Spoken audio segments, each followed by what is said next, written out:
तो ऐसे ही जो प्राणी पुण्यकर्मी नहीं है, किसी के कहने तय, या जैसे माता पिता अपने बेटा बेटी को प्रार्थना करते हैं, लेकर भी आ जाते हैं, आते भी हैं, सत्संग में भी आ जाता है, पर वो टिका को नहीं, जिसके पुण्य कर्म नहीं है वो चला जाता है।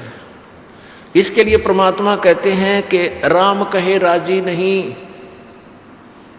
फिर कहाँ जाएगा वो, किधर गप्पे मारनियाँ दो रहे हैं कोई, या राजनेता के पाछे जय बोलता अंडे जाएगा, कुछ लेना एक न देने दो, या ताश खेलनियाँ दो रहा बैठेगा, या किधर जुआ खेलेगा, या कोई शराब गुटी लाने लग जाएगा। तो उसके विषय में कहते हैं कि राम कहे राजी नहीं, वो चोरा नाल खुशहाल, मल अखाड़ा जीतेंगे ये युगन युगन के माल है। इस भक्ति रूपी अखाड़े में, इस भक्ति रूपी अखाड़े में युगों युगों के माल ही टिक पावेंगे। युगों युगों के पहलवान, अर्थात ना जाने कितने जन्मों से आप भक्ति करते हुए आ रहे हो, और जब आमना सामना होता है कुश्ती में, रेसलिंग में, तो वो पहलवान टिक पाओगा जिसने पहले एक्सरसाइज अभ्यास प्रैक्टिस कर रखी है, खूब खुराक खा रखी है। तो आप जी उन पुण्यात्माओं में से हो जो युगों युगों से प्रैक्टिस करते हुए आ रहे हो, ये राम नाम की खुराक खा रहे हो, ये पहलवान आप परमात्मा के अखाड़े के माल हो, पहलवान हो। परमेश्वर कबीर देव जी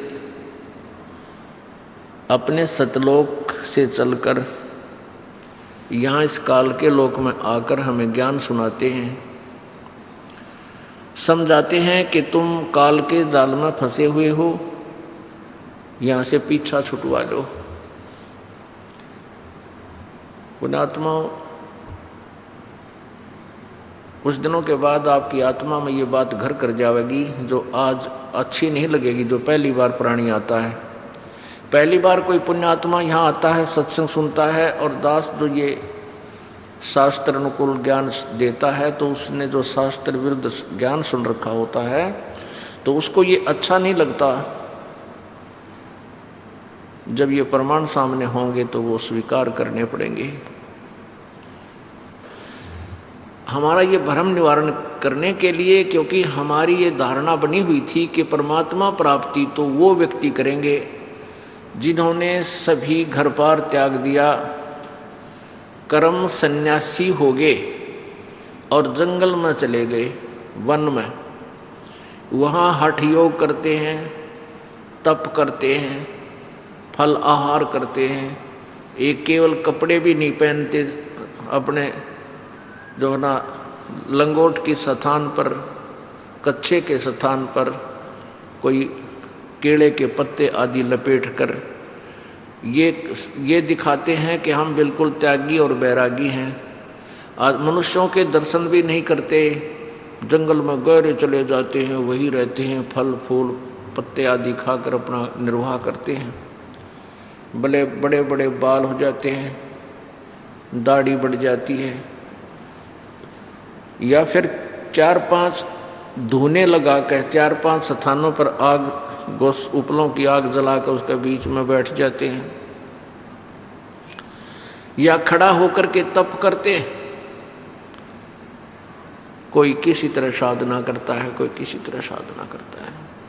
तो उन साधकों को हम ये समझते थे भाई ये तो बड़े महान आत्मा हैं, बड़े अच्छे साधना कर रहे हैं, ये परमात्मा पाएंगे।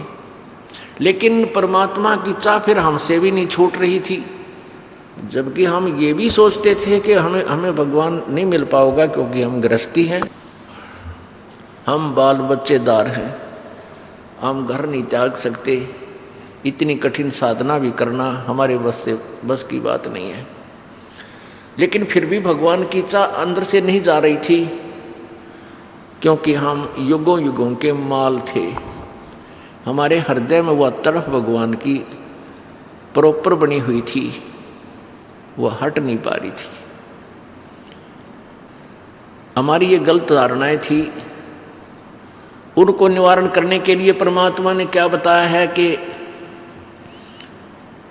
एक भक्त बता रहा था, जब इस दास ने उपदेश लिया ही था और जैसे परमात्मा का ये ज्ञान प्राप्त होने के बाद तो फिर यही चर्चा चलती है।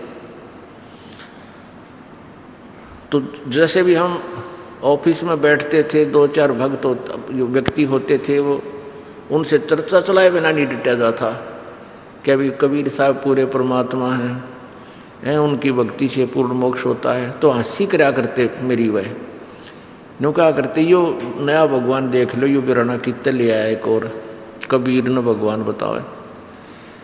अब उनका कहना भी ठीक था और मेरा कहना अपनी जगह ठीक था, क्योंकि उनको ज्ञान नहीं था और मुझे ज्ञान पूर्ण हो लिया था। तो उन्हीं में से एक कह रहा कि भगवान न्यू ना पाओ, जिस तरह आप डरे ढोरे हो, आप तो नौकरी भी कर रहे हो और भक्ति भी कर रहे हो, भगवान तो सब कुछ त्याग के और कति एकांत स्थान पर जाके और फिर देखा नहीं दुनिया का नहीं, तब मिलता है। तो आगे वो बढ़ा रहा अपनी बात को कि एक बार मैं वहाँ पहुँच गया ऋषिकेश, ऊपर चढ़ा गया पहाड़ों पर। तो वहाँ 20-30 व्यक्ति चर्चा कर रहे थे कि भाई यहाँ एक महात्मा रहता इस आगे पहाड़ियों में, जंगल में, और के अपने शरीर पर केवल पत्ते लपेट कर रखता है, ना वस्त्र पहनता है, नंगे पैरों रहता है और बड़े बड़े बाल दाढ़ी बढ़ा रखी है। तो वहाँ इसलिए बैठे थे वो कि हो सकता है वो इधर घूमता फिरते आ जावे, एक बार ऐसे महात्मा के दर्शन हो जाएं तो कल्याण हो जा। तो कहता है कि मैं भी अगले दिन सुबह वक्त से वहाँ जा बैठा, और भी 5-7-10 बैठे थे, देख रहे थे इधर उधर के, इधर आ जाता है वो कई बार। तो क्या हुआ, इतने में वो महात्मा आया। अब उसने हमें देख लिया, जब हमने उसे देखा तो उसकी पीठ हमारी तरफ थी, उसका दर्शन नहीं हुए और वो अंदर भाग के दौड़ कर अंदर भाग गया, गहरा चला गया कि तो गुफा बना रखी है उसमें बढ़ गया। जब दर्शन हो जाते तो बेड़ा पार हो जाता। ऐसे होते हैं साधु परमात्मा संत। अब उनको फिर आगे बात बढ़ाना को उचित भी नहीं था, क्योंकि वो तो बिल्कुल लोकवेद पर आधारित थे। तो परमात्मा की वो बातें, वो वाणी याद आती है कि केड़े की कोपीन है, कोपीन कहे लंगोट को पर्दे पे बांध लेते हैं, केड़े की कोपीन है और फूल पान फल खाही, और नरक का मुख नहीं देखते वो बस्ती निकट न जाही। वो जंगल के रोज हैं जो मनुष्यों बिद के जाही, और निस्तिन फिरें उजाड़ में नो परमात्मा पावन आई।